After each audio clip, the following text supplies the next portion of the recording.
Chắc là chết tươi, thấy chảy máu, chết tươi rồi.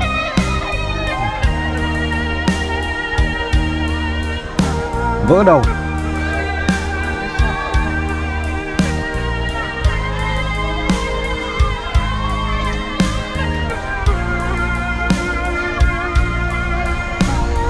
Xe mình cũng phải cho đi chứ.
Cho bọn em đi đã, không để đây tắc đường. Bình tĩnh một tí đã. Nhưng mà Anh cứ bình tĩnh một tí đã. Bây giờ gia đình đang như thế này, anh cứ bình tĩnh cho em một tí đã. Nhé. sợ để đây tắc đường thôi.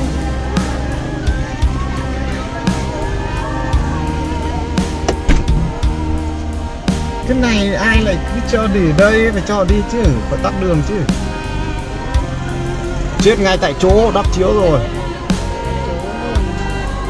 Đây.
Đấy, phải khổ các ông không biết điều, không biết điều xe.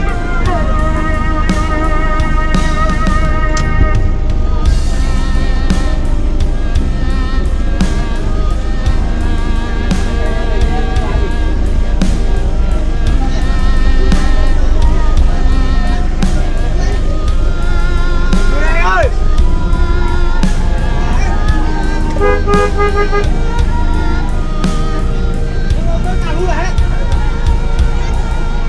Lùi lại anh.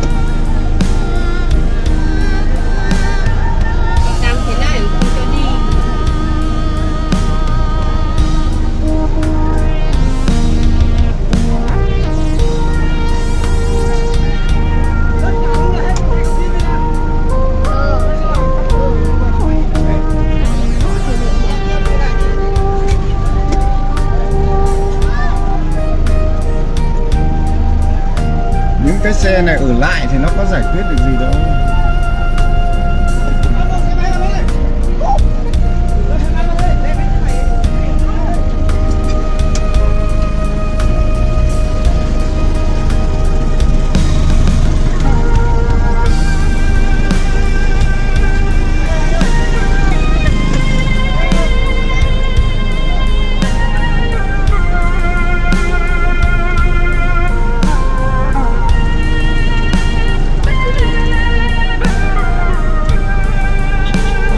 Xe đấy là cho đưa trẻ con đi biết à.